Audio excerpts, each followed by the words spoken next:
네, 경제단을 보다 쉽게 풀어보는 경제 읽기 시간입니다. 다양한 경제 이슈들 김광석 한양대학교 겸임교수와 함께 짚어보도록 하겠습니다. 어서 오십시오. 네, 안녕하세요. 예. 자, 조금 전 제가 짚어드린 대로 은행권이 고금리, 고물가로 경제적 어려움이 있는 이 자영업자도 그렇고 소상공인들한테 1인당 최대 300만 원까지 낸 이자를 돌려주기로 했습니다. 네. 상생금융화인데요. 자세한 내용 들어볼까요? 네, 2023년 올해 정말 많은 경제 주체들이 힘들었습니다. 그렇습니다. 말씀하신 대로 고물가 때문에 힘들고 또 고금리 때문에 힘들고 정말 힘들었는데 상대적으로 또 은행권에서는 굉장히 많은 이자 수익을 거둔 거 아니냐라는 맞아요. 지적 예. 아닌 지적도 많이 있었습니다. 네.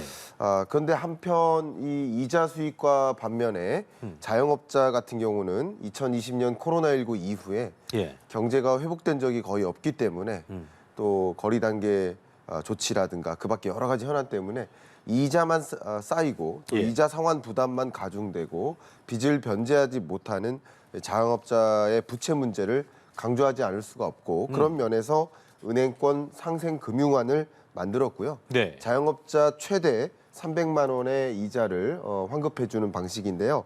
대출 약 2억 한도 내에서 1년간 금리가 4% 초과하는 이자, 네. 이게 대상입니다. 그러니까 자영업자 중에서도 대략 한 160만 명 정도가 해당이 될 텐데요. 1인당 뭐 최대 300만 원이지만 평균적으로 계산해 보면 대략 한 85만 원 정도가량의 이자를 지원받을 것이다 이렇게 생각해 볼 수 있겠고요.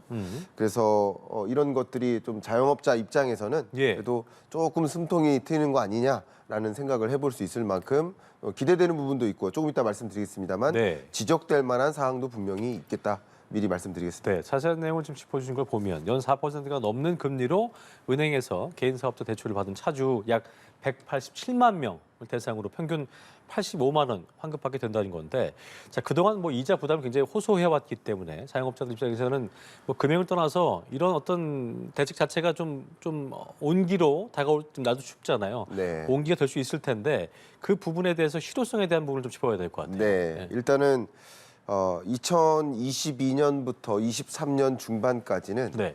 가계부채 규모가 오히려 줄기도 했었어요. 우리나라 전체 가계부채 규모가. 왜냐하면 금리가 막 치켜 올라갈 때 그 기간 동안 가계부채 총량은 좀 줄어드는 경향이 있었습니다. 또 그런 줄어드는 국면, 2022년 중반부터 23년 중반까지 이 기간이 집값이 좀 강하게 조정되는 구간이었어요. 그러니까 집에 대한 매수 의사가 꺾이니까 또 가계부채 전체 약 2천조 원에서 절대적으로 많은 비중이 주택담보대출이니까 이 주택담보대출이 신규로 발생하지 않으면서 가계부채 규모는 어느 정도 정체되는 흐름이 있기도 했습니다. 근데 23년 중반부터 다시 늘어나는 겁니다. 근데 중요한 것은 자영업자의 가계부채는 한 번도 줄어든 적이 없습니다. 계속 늘어나고 있었고요. 늘어나는 이유는 경기가 좋아서 좀 뭔가 매출이 이어진다면 운영자금을 마련할 수 있을 텐데 운영자금을 마련할 만큼의 매출이 이어지지 않다 보니까 예. 이 높은 금리에 금리는 올라가고 이자 상환 부담은 가중되고 또 추가적인 부채 의존을 해야 되고 이런 상황 속에서 자영업자 여러분들이 좀 사실 많이 힘들었던 것도 사실입니다. 예. 더군다나 최근 경기 침체 국면이 진행되다 보니까 비자영업자, 그러니까 소위 봉급생활자라고 해야 될까요? 임금 근로자들도 마찬가지 의사결정을 내리는데 어떻게 하냐면 외식비를 줄이자, 오락 스포츠 이런 업을 좀 줄이자, 뭔가 알뜰살뜰 살아야 되니까 외식비를 줄이자라는 방식으로 또 경제 주체들이 의사결정을 하다 보니까 예. 더더군다나 지금 어려운 국면 속에 자영업자 여러분들이 더 힘든 국면이었거든요. 그래서 이런 85만 원가량의 지원은 그래도 많은 자영업자들에게 정말 이자 갚을 수 없는 상황, 연체가 그렇죠. 계속 올라가는 그런 국면에서는 좀 희망적인 요소로 생각해 볼 수 있겠습니다. 이게 지금 혜택이 그렇대 이제 자영업자 또 소상공인한테 집중돼 있어서 형평성에 어긋난다는 지적도 나오고 있더라고요. 그래서 네. 이제 반복적인 지원도 그렇고 도덕성 해이를 부르는 게 아니겠느냐 이런 우려도 있었는데 이 부분은 어떻게 저희가 이해를 해야 될까요? 그러니까 이 부분이 좀 중요합니다. 그러니까 분명 누군가에겐 혜택이 될 겁니다. 근데 이 혜택이 과연 형평성에 어긋나는 것이 아니냐 하는 지적을 좀 해볼 수 있을 것 같아요. 예를 들면요, 가계부채라는 이 측면에서만 국한시켜서 생각해 보더라도 무슨 문제가 있냐면 우리 가계부채의 어떤 이자 상환마저 못하고 있는 소위 연체라고 볼 수 있죠. 연체하거나 상환 능력이 현저히 떨어지는 그런 계층을 취약차주라고 합니다. 이 취약차주가 전체 한 가계부채 2,000조 중에서 대략 한 6%, 7% 정도 차지하는데 예. 이 취약차주가 100% 자영업자는 아니거든요. 그러니까 자영업자가 아닌 나머지 취약차주도 사실상 이 가계부채 이자 지급이라든가 이런 부분에서 보존을 해줘야 되는 거 아니냐 하는 또 입장도 있을 수 있습니다. 첫 번째 형평성이라는 측면에서 이야기하는 것이고요. 예. 두 번째 좀 거시경제적으로 본다면 어떤 측면이 있을까요? 이자는 가격입니다. 그죠? 이자가 많아진다. 그러면 대출 상품을 이용하는 데 들어가는 부담이 가중된다. 가격 시스템인 거예요. 예. 가격 시스템이 효율적으로 운영돼야 되는데 가격을 오히려 깨는 방식입니다. 이렇게 되다 보면 어찌 보면 가격 시스템을 유지하면서 오히려 금리가 올라가서 가계부채 규모가 줄어들도록 유도하는 것이 좀 필요한 상황인데 근데 가계부채는 늘려놓고 이자 지원을 해준다. 그럼 구조적으로 이 가계부채 문제라든가 이런 해안을 해결할 수가 없는 겁니다. 그 밖에도 자영업자 외에도 뭐 부동산 PF라고 할까 여러 우리 정책의 대상자들이 지금 어쩌면 도산하지 않도록 그렇죠. 어쩌면 이 건설사나 뭐 자영업자도 마찬가지 구조조정 되지 않도록 만기를 연장해주고 금융을 지원해주는 이런 방식인데 일종의 임시방편 같은 느낌인 거죠. 그러면 이게 지금. 뭐냐면요. 이 골마 있는 부분이 더 크게 골마지는 거예요. 자꾸 그 밴드로 덮기만 하고. 그렇죠. 근데 사실은 경제 정책은 골마 있는 부분을 도려내야 돼요. 도려내고 뭔가 상처를 치유할 수 있는 약을 바르고 이렇게 해야 치유가 되는 건데 구조적인 대응이 아니라 임시 방편적인 이자 지원이고 그러면 어떤 사인이 되냐면 더 부채 의존해서 회사 더 운영해도 되겠네. 더 부채 의존해서 가게 계속 꾸려가도 되겠네 하는 사인이기 때문에 이제 경제가 효율적으로 구성되기 위해서 자연적인 구조조정을 유도할 필요도 있습니다. 건설사든 자영업자든 자연적인 구조조정이 일어나는 과정에서 이게 가격 시스템이 만들어내는 구조조정이거든요. 가격 시스템이 자연적인 구조조정을 만들고 그 구조조정에 좀 어려움을 겪은 그 대상자들을 지원하는 정책을 마련하는 것도 방법인데 계속 구조조정을 뒤로 미루는 방식의 정책이기 때문에 다소 한계가 있지 않을까.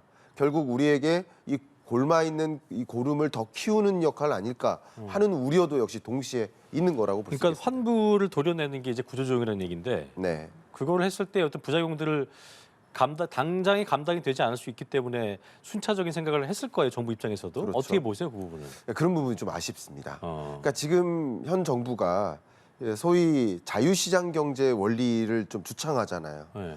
근데 그 자유시장 경제 원리, 경제학에서 자유시장 경제 원리를 만드는 가장 기본적인 게 뭘까요? 아담 스미스가 얘기한 보이지 않는 손입니다. 그렇죠. 보이지 않는 손이 뭐죠? 가격이에요, 가격. 가격은 시장에 의해 결정되어지는 거예요. 근데 모든 정책이 다 뭐예요? 빵 가격을 통제하고 우유 가격을 통제하고 인위적으로. 금리를 통제하고 기준금리 인상 안 하죠. 금리를 통제하고 계속 가격을 이자 지원도 가격을 통제하는 거예요. 이 가격을 통제하는 방식이 임시 방편은 될 수 있지만 구조적으로 우리 경제가 더 어려운 상황에 놓이게 만드는 거 아니냐 하는 그 걱정과 우려가 됩니다. 그런 부분도 같이 이제 고려해야 되지 않을까 하는 생각을 저는 개인적으로 갖고 있습니다. 그렇군요. 네.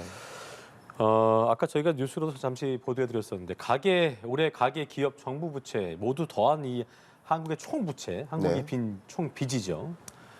처음으로 6천조 원 돌파할 것으로 전망되고 있다고 하더라고요. 네. 상황의 심각성을 좀 짚어볼까요? 심각합니다. 그러니까 우리 총부채라는 단어는 우리 가계, 기업, 정부, 경제의 3대 주체죠. 여러분 이제 초등학교 때 다 시험을 보셨습니다. 경제의 3대 주체를 써 넣어라. 괄호 3개. 그랬었죠. 그게 가계, 기업, 정부입니다. 그러니까 경제의 주체인 거예요. 그럼 가계가 짊어진 빚, 가계부채. 기업이 짊어진 빚, 기업부채. 역시 정부가 짊어진 빚, 정부부채. 이 3대 경제 주체가 짊어진 빚을 다 합친 것. 그 총부채라고 하는 거죠. 이 총부채 규모가 6천조 원 가량 2023년 말이면 추정이 됩니다. 근데 BIS에서 이걸 판단하기를 한국 2분기 말 GDP 대비 총부채 비율이 대략 273%. 그러니까 우리 GDP 규모보다 거의 273%나 더 많은 이 총 부채를 가지고 있다. 그러니까 경제 규모 면에서 경제 규모는 수축되고 있는데 가계 부채, 기업 부채, 정부 부채만 늘어나고 있다. 특히 가계 부채는 2,200조 원, 그리고 기업 부채는 2,700조 원, 정부 부채는 1,035조 원 정도 해서 전반적으로 이 부채, 총 부채 규모가 너무 크다. 이게 사실상 다른 나라들하고 구별될 수 있는 것은 지난 1년 동안 다른 주요국들은 이 부채 비율, 총 부채 비율을 줄여왔습니다. 우리만 늘었다면서? 우리만 늘었습니다. 왜 그런 거예요? OECD 회원국 중에서.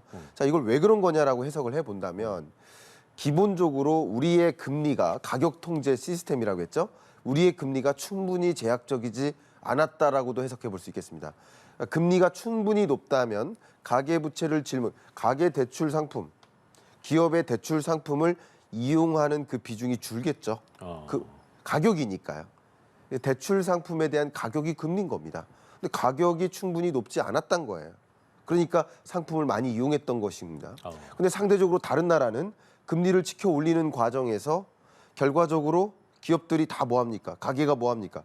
어려운 표현으로 디레버리징에 나서죠. 금리가 올라갈 때는 빚을 지기보다는 빚을 갚는 겁니다. 그렇죠. 그게 디레버리징 절차고 그게 금융 안정을 만드는데 오히려 금융 안정을 깨는 금융 부실을 만드는 가계기업 정부가 빚에 의존해서 살림살이를 하고 빚에 의존해서 뭐 집을 구매하고 빚에 의존해서 기업 경영을 하는 이런 방식이다 보니까 결과적으로 이 고금리의 장기화 속에서 더 취약한 경제 구조로 만드는 것이 아닌가 이런 부분들이 좀 우려되는 것이죠. 자, 그렇다면 현재와 같은 속도로 부채가 우리가 증가하게 된다면 내년도 우리 경제에 미칠 여파를 끝으로 네. 좀 짚어보도록 하겠습니다. 그렇습니다. 부채 규모가 이렇게 많이 있다라고 한다면 기본적으로 가계 입장에서 어떨까요? 소비 심리가 위축되죠. 위축됩니다. 그렇죠. 빚을 짊어지면 짊어질수록 그리고 고금리가 장기화된다고 생각해보세요. 그러면 당연히 굉장히 부담됩니다. 기업도 마찬가지예요. 이미 부채에 많이 의존해서 경영을 꽤 했기 때문에 추가적인 부채에 의존을 해서 신사업 진출해 보겠다. 그러니까 기업들이 신규 투자를 위축시킬 수 있어요. 네. 이런 것들이 총 부채가 경제 규제 규모 면에서 훨씬 많기 때문에 우리 경제가 역동적으로 성장하거나 또 회복을 만들기 위한 움직임을 단행해 나가기가 좀 어렵다. 걸림돌이 된다. 그러니까 그렇죠. 부채라는 거대한 짐을 지고 우리 경제 주체가 살아가는 것이다라고 생각한다면 열심히 뛸 수가 없는 거죠. 무겁기 때문에. 맞아요. 예, 그런 경제 구조로 우린 놓일 수 있지 않는가. 그렇기 때문에 금리가 올라갈 때 충분히 금리를 올려서 이 가계부채 규모, 기업부채 규모가 늘지 않도록 통제를 했어야 되고 제약적으로 움직였어야 되는데 이미 그런 부분이 너무 실기한 그게 것이 아닌가 하는 있었군요. 생각을 해보고 있습니다. 알겠습니다. 여기까지 경제읽기 김광석 교수와 함께했습니다. 오늘 말씀 고맙습니다. 감사합니다. 예.